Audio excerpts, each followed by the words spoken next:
جو خالق کائنات بھی ہے اور مالک شش جہات بھی۔ اللہ جل وعلا کی حمد و ثنا کے بعد رسول رحمت، شفیع معظم، نبی محتشم، حضور ختم المرتبت صلی اللہ علیہ وآلہ وسلم کے حضور ناز میں اپنی عقیدتوں، ارادتوں اور محبتوں کا خراج پیش کرنے کے بعد واجب الاحترام، ذی الاحتشام، معزز و مکرم سامعین، خواتین و حضرات، السلام علیکم ورحمۃ اللہ وبرکاتہ۔ اللہ تعالیٰ نے مختلف جگہوں کو مختلف مقامات کو فضیلت عطا کی ہے، اور وہ شرف، وہ فضیلت اسی سبب سے ہے۔ اس سبب کے پائے جانے سے اس جگہ کو عزت، وقار، تکریم اور تشریف حاصل ہوگی۔ مسجد جس قطع زمین پہ بنے وہ خیر الاماکن، بہتر جگہ بن جاتی ہے، اور جہاں بازار بنے وہ شر الاماکن، وہ بری جگہ ہوتی ہے۔ بہتر جگہیں مسجد ہیں اور بری جگہ بازار ہیں۔ ہمیں حکم دیا گیا کہ بازار میں دیر سے جاؤ اور جلدی واپس پلٹ آؤ، اور مسجد میں جلدی جاؤ اور دیر سے پلٹو، کیونکہ یہ خیر کی آماج گاہیں ہیں، مسجد بھلائی کے مراکز ہیں، اور انہی مساجد سے برکات پھوٹتی ہیں۔ تو وہ دھرتیاں، وہ جگہیں جہاں کوئی نسبت قائم ہو تو وہ عزت کے منصب پہ فائز البرام ہوتی ہے۔ شرف مکان کا نہیں ہوتا، شرف مکین کا ہوتا ہے۔ ایک ہی بھٹے سے بنی ہوئی اینٹ اگر کسی گلی میں لگا دی جائے یا کسی نالے اور نالی کی تعمیر میں لگا دی جائے، اور اسی بھٹے کی بنی ہوئی اینٹ اگر مسجد میں نصب کر دی جائے تو شاہ وقت بھی آئے گا تو جوتے اتار کے آئے گا۔ تو وہ عزت، وہ مقام اس کو نصیب ہوا اس نسبت کی وجہ سے۔ اسی طرح دنیا کے اوپر، معمورہ ہستی کے اوپر جتنے بھی آباد شہر ہیں، اللہ نے مختلف شہروں کو مختلف وجوہات سے برکتیں عطا کی ہیں، لیکن اس کائنات میں افضل ترین شہر شہر مکہ اور شہر مدینہ ہے، کیونکہ ان شہروں کو نسبت ہے عالی مرتبت ذات گرامی جناب رسالت مآب صلی اللہ علیہ وسلم سے۔ مکہ المکرمہ عزتوں کی آماجگاہ ہے، وقار کی تکیہ گاہ ہے، اور مسجد تکریم ہے۔ یہ ام القریٰ ہے، شہروں کی ماں ہے۔ اس شہر کو یہ عزت، یہ تکریم، یہ وقار کیوں نصیب ہوا؟ یہاں کعبۃ اللہ ہے، مقام ابراہیم ہے، چاہے زمزم ہے، صفا و مروہ ہے، مزدلفہ، منا اور عرفات ہیں، رکن یمانی ہے، رکن اسود اور رکن شامی ہے۔ یہاں حجر اسود نصب کیا گیا ہے، باب کعبہ ہے، سقف بیت اللہ ہے، میزاب رحمت ہے، مطاف ہے، حتیم ہے، مستجاب ہے، مستجار ہے، ملتزم ہے، قدم قدم پہ انوار کی برستی برکھا ہے۔ شاید اس لیے یہ شہر معزز ہے، اس لیے یہ شہر معزز ہے، اس میں کوئی شک نہیں ہے۔ یہ سارے حوالے عظمت کے ہیں، اور یہ اس شہر مکہ کی عظمت کا سبب اور ذریعہ ہیں، لیکن اس شہر کی عظمت کا سب سے بڑا حوالہ وَأَنْتَ حِلٌّ بِهَذَا الْبَلَدِ، محبوب اس شہر کی گلیاں تیرے قدموں کو چومتی رہی، اس شہر کی ہواؤں نے تیرے انفاس کی خوشبو سونگھی، اس لیے مجھے شہر کی قسم کہ شہر میں تم رہتے ہو، یہ شہر تمہارا بسیرا رہا ہے، محبوب اس شہر میں تمہارے ڈیرے ہیں، اس لیے مجھے شہر کی قسم کہ یہاں آپ رہتے ہیں۔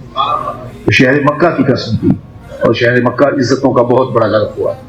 تو شہر مدینہ، شہر خوباں، شہر جمال، شہر نور، شہر رحمت، مدینہ المنورہ عزتوں کی آماج کا اس لیے بنا کہ یہاں حضور نے آ کے ڈیرا لگایا، اور ان کے وجود کی برکت سے یہ شہر عزت کے اس مقام پہ پہنچا، اور بلندیوں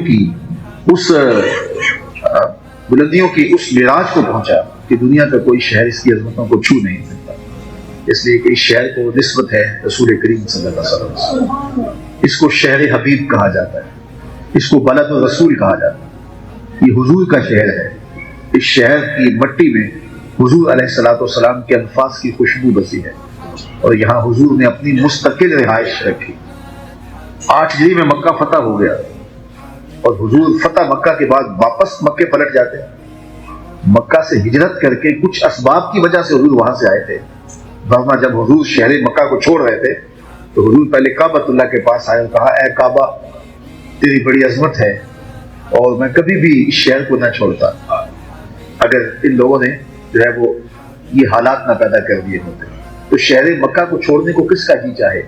ام القریٰ، بستیوں کی ماں اور اللہ کا گھر، حرم الہی، تو ایک نبی اس شہر کو چھوڑ رہا ہے تو حالات کا تقاضا تھا اور حکم الہی تھا کہ حضور کو شہر مکہ چھوڑنا پڑا، اور حضور نے فرمایا کبھی نہ چھوڑتا، اور آنکھیں اشک برسا رہی تھی۔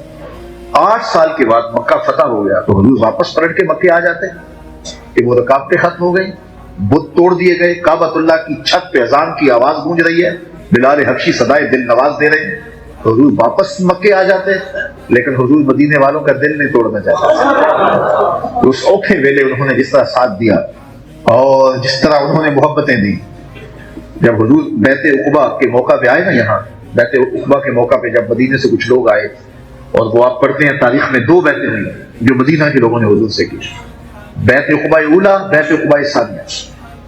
تو جب انہوں نے حضور کو کہا کہ آپ مدینہ المنورہ آ جائیں، یہاں کے حالات سازگار نہیں، تو ہم آپ کے ہاتھ پہ بیعت کرتے ہیں اور یہ عہد بھی کرتے ہیں کہ ہم وہاں آپ کے لیے لڑیں گے اور آپ کی حفاظت کریں گے، اور جو ہے وہ آپ کو وہاں مشکلات نہیں ہوں گی جو یہاں ہیں، آپ کے معاون ہوں گے، مددگار ہوں گے۔ تو حضور علیہ السلام سے جب یہ لوگ بیعت کرنے لگے تو حضرت برا بن معرور رضی اللہ تعالی عنہ وہ کہنے لگے کہ لوگوں رک جاؤ، یہ بیعت کرنا آسان نہیں ہے، ان کے ہاتھ میں تم جو بیعت کر رہے ہو تو اس کا مطلب یہ ہے پوری دنیا سے ٹکر لے رہے ہو، تو سوچ لو ایسا نہ ہو کہ کل بلا کے پھر کہو کہ یہ کیا ہو گیا۔ ابھی یہ نوجوان تھے تو سب نے عہد کیا کہ جان لٹا دیں گے، محبوب پہ آنچ نہیں آنے دیں گے۔ اللہ اکبر۔ پھر حضور کے ہاتھ میں انہوں نے بیعت کی اور آقا کریم علیہ السلام یہاں سے ہجرت کر کے مدینہ تشریف لے گئے۔ کلثوم بن ہدم کے مکان میں حضور ٹھہرے، یہ بالکل قباء سے جو ہے وہ آپ دائیں جانب اترے ہیں، تو وہاں اب بھی وہ مکان موجود ہے، اس حالت میں تو نہیں ہے لیکن شکستہ سی اس کی حالت ہے، شاید بعد میں دوبارہ اس کو تعمیر کیا گیا تھا۔ تو اس جگہ پہ وہ کھنڈر سا بنا ہوا ہے کیونکہ وہاں اس کا خیال نہیں رکھا گیا، لیکن یہ کلثوم بن ہدم کا مکان تھا جہاں حضور علیہ السلام نے قیام کیا اور کھجوروں کے جھاڑ ہے، اور اسی باغ کے اندر آگے چل کے بیر عزق ہے جہاں حضور علیہ السلام نے پانی پیا تھا۔ جو لوگ عمرے کی سعادت یا حج کے لیے جاتے ہیں تو وہ ضرور اس کی زیارت کریں۔ تو حضور علیہ السلام یہاں رکے، حضور یہاں ٹھہرے، اور آپ جانتے ہیں کہ جس طرح وہ استقبال کرنے آئے اور جس طرح انہوں نے حضور کو محبت پیش کی، اور جس طرح طالع البدر علینا کی صدائیں تھیں، اور جس طرح پیار تھا ان کا اور امٹتے جذبات تھے، لیکن برا بن معرور نظر نہ آئے۔ تو حضور علیہ السلام کی آنکھیں ڈھونڈ رہی تھی اس نوجوان کو جس نے کہا تھا کہ اگر بیعت کرنی ہے تو پھر سوچ سمجھ کے کرو، پھر جانیں بھی مارنی پڑی تو گریز نہیں کرنا۔ تو جس محبت سے اس نے پھر دعوت دی تھی کہ لوگوں کو عبادہ کیا تھا عہد وفا کرنے پہ، تو آج میرے حضور کی آنکھیں ڈھونڈ رہی ہیں کہ آج برا بن معرور دکھائی نہیں رہا۔ سارے لوگ استقبال کرنے آ رہے ہیں، حضور کلثوم بن ہدم کے مکان میں ٹھہرے لوگ ملنے آ رہے ہیں، لیکن حضرت برا نظر نہیں آئے۔ خیر وقت گزر گیا، شام کے اندھیرے گہرے ہو گئے اور لوگ اپنے اپنے گھروں کو اجازت پا کے واپس پلٹ گئے۔ آقا کریم سے کہا گیا کہ حضور ہم جو ہے وہ آپ کے آرام کا خیال کرتے ہوئے، دل تو نہیں چاہ رہا لیکن ہم آپ سے جدا ہو رہے ہیں، آپ سفر سے آئے ہیں تو آپ یہاں آرام کریں۔ تو آقا کریم علیہ السلام وہاں آرام کرنے کے لیے چلے گئے، لیکن حضور کو نیند نہ آئی۔ آقا کریم مکان سے نیچے اترے اور میری آنکھیں وہ کھجور کا درخت ڈھونڈتی تھیں، ایک کھجور کے درخت کے نیچے حضور آ کے کھڑے ہو گئے۔ دور سے ایک شخص گھوڑے پر سوار آ رہا تھا، اس نے نقاب کیا ہوا تھا، تو حضور نے کہا ہو نہ ہو یہ برا بن معمور کیوں نہ ہو، اور جب وہ قریب آیا تو اس نے نقاب الٹا تو وہ حضرت برا بن معمور ہی تھے۔ تو برا بن معرور نیچے اترے اور حضور سے لپٹ گئے اور آنکھوں سے آنسو ہیں۔ تو حضور نے فرمایا کہ برا میں صبح سے آپ کا انتظار کر رہا ہوں، لوگ مجھے ملنے آتے تھے لیکن میں دیکھتا تھا آپ نہیں ہیں۔ عرض کی یا رسول اللہ میں نے سارا دن تڑپ کے گزارا ہے، لیکن میں آ اس لیے نہیں سکا کہ جاہلیت کے زمانے میں اس قبیلے کا ایک شخص میرے سے قتل ہو گیا تھا، اور اس وجہ سے اس علاقے میں مجھے آنے پر پابندی عائد کر دی گئی۔ لیکن اب جب اندھیرا گہرا ہو گیا تو مجھ سے گوارا نہ ہو سکا، تو میں نے نقاب ڈالا اور ادھر آ نکلا کہ چلو حضور کو نہیں دیکھوں گا، جس مکان میں حضور ٹھہرے ہوں اس مکان کو ہی دیکھ آتا ہوں۔ لیکن نبی اتنا لجپال ہے، برا بن معرور کے انتظار میں پہلے کھڑے ہوئے ہیں۔ تو حضور نے یہاں قیام کیا اور محبتیں ان لوگوں کی جو تھی اور ان کا جو پیار تھا، اور پھر جس شوق و وارفتگی میں اہل مدینہ نے حضور کا استقبال کیا، وہ نغمے آج بھی کانوں میں گونجتے ہیں۔ طلع البدر علینا من ثنیۃ الوداع وجب الشکر علینا ما دعا للہ داعی۔ وہ کیا عقیدتوں کا ہجوم تھا اور کیا محبتیں تھیں۔ حضور کی جب سواری گزرتی ناکا جس پہ حضور تشریف فرما تھے، تو یہ آگے بڑھ کے کہتے ہیں ہلما الینا یا رسول اللہ الی العدد والعدۃ والمنع۔ حضور ہمارے گھر آ جاؤ، ہمارے گھر بڑے کھلے ہیں، 4 لوگ آئے تو ہم سنبھال بھی لیں گے، ہمارے پاس اسلحے ہیں، کسی نے حملہ کیا توڑ بھی دیں گے۔ لیکن حضور فرماتے خلو سبیلی ناقتی مامورۃ من اللہ، میری اونٹنی اللہ کے حکم کی پابند ہے، اس کی راہیں چھوڑ دو۔ پھر لوگ چھوڑ دیتے اور پھر حضور آگے بڑھتے ہیں۔ دوسرا قبیلہ آتا تو وہ بھی عرض کرتے حضور ہمارے گھر آ جائیے، ہمارے گھر بڑے کشادہ ہیں۔ اور جب حضور بنو نجار کے محلے سے گزرے تو یہ حضور کے ننیال کا محلہ تھا، انہوں نے جو لفظ کہے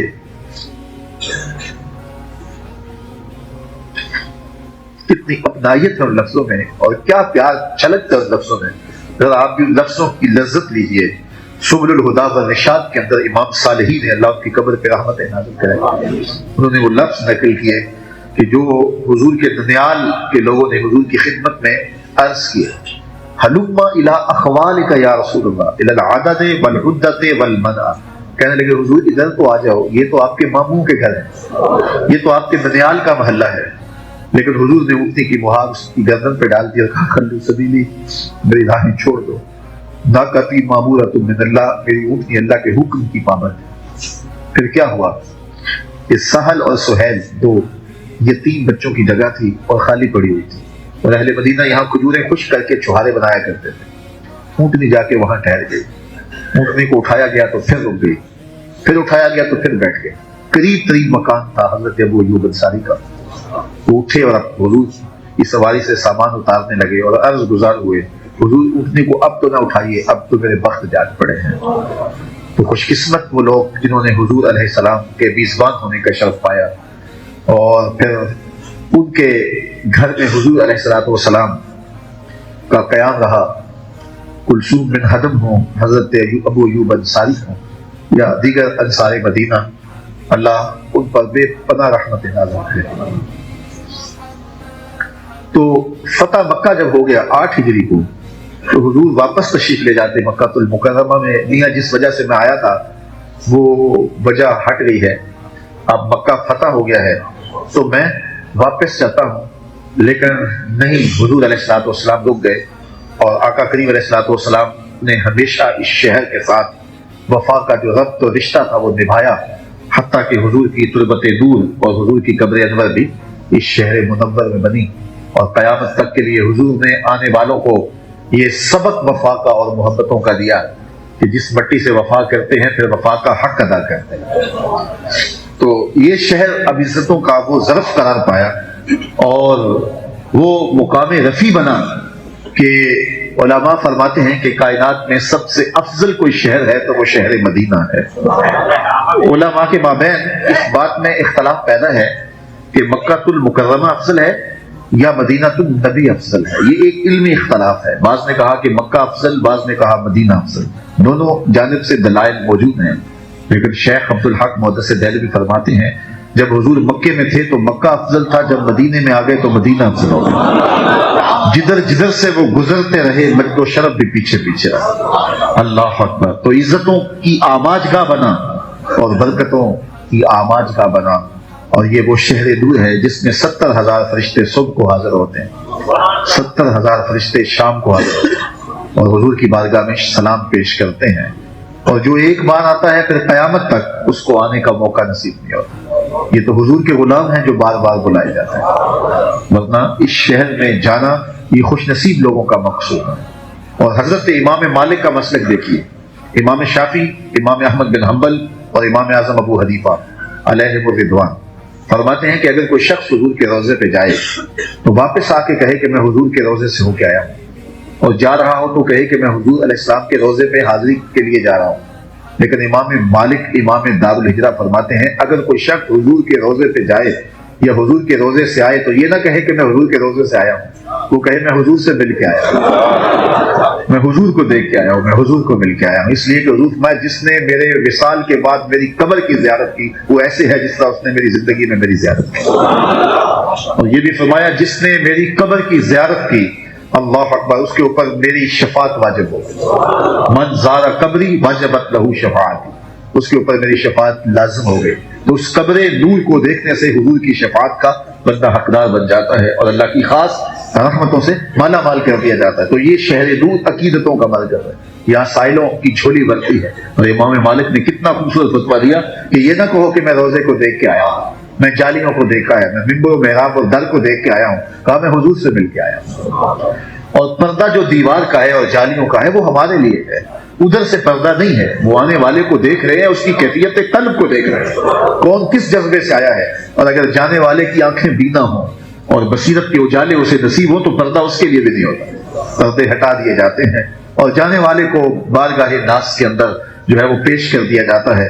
حضرت امام رفاعی علیہ رحمہ 555 ہجری میں حضور کے روزے پہ حاضر ہوتے ہیں۔ تمام مکاتب فکر کے لوگوں نے اپنی کتابوں میں یہ لکھا ہے واقعہ، حضور کے روزے پہ حاضر ہوتے ہیں۔ اور پھر کیا ہوا کہ عرض گزار ہوئے یا رسول اللہ ساری زندگی میں آپ کی بارگاہ میں سلام پیش کرتا تھا اپنے علاقے سے، اور وہ سلام آپ کی بارگاہ میں پہنچتا تھا اور آپ کا جواب مجھے پہنچتا تھا۔ آج میں خود چل کے آیا ہوں، جواب بھی مجھے خود ارشاد ہوا، کیونکہ حضور کی نسل تھے، حضور کی اولاد تھے، تو وہاں حضور کی خدمت کے اندر کھڑے ہو گئے۔ اللہ اکبر، وہ میاں صاحب فرماتے ہیں جب اڑیاں کرے ایانا، تو وہ کھڑے ہو گئے اور حضور کی بارگاہ میں ضد کی کہ حضور میں تو ایسے ہی جواب نہیں لینا، اور پھر وہاں رک کر کے حضور کی بارگاہ میں سلام پیش کرنے لگے۔ 70,000 لوگ اس وقت مسجد نبوی میں موجود تھے، سب نے دیکھا کہ حضور کے روزے سے ہاتھ باہر آیا اور حضرت امام رفاعی نے حضور کے ہاتھ کو بوسہ دیا۔ حضرت غوث اعظم الشیخ عبد القادر جیلانی علیہ رحمہ فرماتے ہیں اتفاق سے اس دن مسجد نبوی میں میں بھی موجود تھا، اور کہا امام رفاعی کے لیے جو حضور کا دست انور روزہ انور سے باہر آیا، قبر انور سے باہر آیا، اس کی زیارت میں نے بھی کی۔ اللہ اکبر۔ تو حضور علیہ السلام کی بارگاہ میں حاضری کی عقیدتوں کے رنگ ہیں، اور جب زائر وہاں جاتا ہے تو یقیناً اللہ اکبر وہ بہت سارے سوالات، بہت سارے دکھڑے، بہت ساری کہانیاں لے کے جاتا ہے کہ حضور کی بارگاہ میں یہ بھی عرض کروں گا، یہ بھی عرض کروں گا، یہ بھی عرض کروں گا، لیکن جب اس بارگاہ میں حاضری کا شرف ملتا ہے تو سارے سوال بھول جاتے ہیں، کوئی سوال ہی یاد نہیں رہتا۔ دکھ درد کے ماروں کو غم یاد نہیں رہتے، جب سامنے آنکھوں کے غم خار نظر آئے۔ جو ہی باب السلام سے داخلہ نصیب ہوتا ہے تو وہ جو گٹھی بات کے سوالوں کی، التجاؤں اور تمناؤں کی اور دکھوں اور سوالوں کی لے کے زائر وہاں سے داخل ہوتا ہے تو اس کی گرہیں ڈھیلی ہونی شروع ہو جاتی ہیں، اور اس خاص مواجہ نور کے آنے سے پہلے پہلے سارے سوال تتلیوں کی طرح اڑ جاتے ہیں، اور جب بندہ مواجہ نور کے سامنے ہوتا ہے تو پھر آنکھیں تو کھلی ہوتی ہیں لیکن منظر اور کچھ سامنے ہوتے ہیں، اور دل تیزی سے دھڑک رہا ہوتا ہے، اور ہونٹ خود بخود درود پڑھ رہے ہوتے ہیں، اور ایک ایک عضو بدن عقیدتوں کے سانچے میں ڈلا ہوا ہوتا ہے، اور پھر جھولی پھیلی ہوتی ہے، اور سائل سراپا عجز بنا ہوا ہوتا ہے، اور پھر ادھر سے کرم اور انوار اور برکھا برس رہی ہوتی ہے۔ کوئی سوال یاد نہیں رہتا، لیکن جو سوال ہوتے ہیں ان سب کے جواب روحوں میں جذب ہوتے چلے جاتے ہیں۔ سید سلیم گیلانی اللہ ان کی قبر پہ کروڑوں رحمتوں کا نزول کرے، جب حضور کی بارگاہ میں حاضر ہوتے ہیں تو ایک اچھے شاعر بھی تھے، تو جو کیفیت ان کی ہوتی ہے ذرا اس کو ملاحظہ کیجیے۔ آقا سلام حلقہ بگوشاں قبول ہو، شاہ عجز و نیاز گدایاں قبول ہو۔ ذرا دیکھیے، شاہ عجز و نیاز گدایاں قبول ہو، آقا سلام حلقہ بگوشاں قبول ہو۔ لفظ ساتھ چھوڑ گئے گنگ ہو گئے، لفظ ساتھ چھوڑ گئے گنگ ہو گئے، بے ربطیے نوائے پریشاں قبول، بے ربطیے نوائے پریشاں قبول ہو۔ ساری دعائیں سیل تجلی میں بہہ گئے، وہ جو سوالات لے کے ظاہر پہنچتا ہے، ساری دعائیں سیل تجلی میں بہہ گئی۔ ایک اشک لرزاں ہے سر بجگاں قبول ہو، ایک اشک لرزاں ہے سر بجگاں قبول ہو۔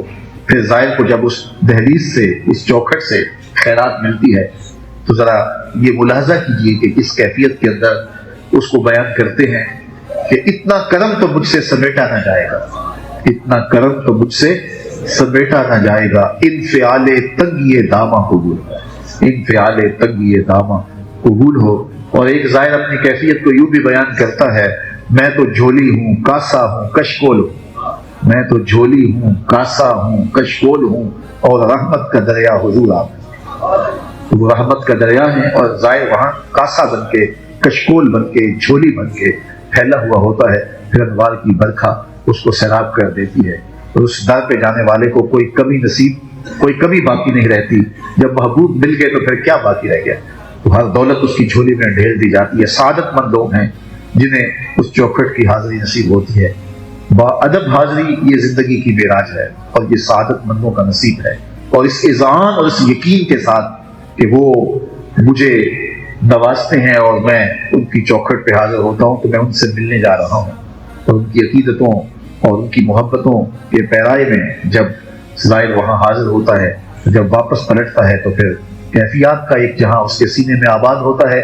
وہ کیا کسی نے کہا تھا کہ یہ کتنی عجیب بات ہے کہ اتنے بڑے ہجوم میں، یہ کتنی عجیب بات ہے کہ اتنے بڑے ہجوم میں وہ دیر تک سنتے رہے بس میری ہی داستان۔ یہ ہر زائر کی کیفیت ہوتی ہے، وہ سمجھتا ہے کہ میرے ہی ٹکڑے سنے جا رہے ہیں، وہ دیر تک سنتے رہے بس میری ہی داستان۔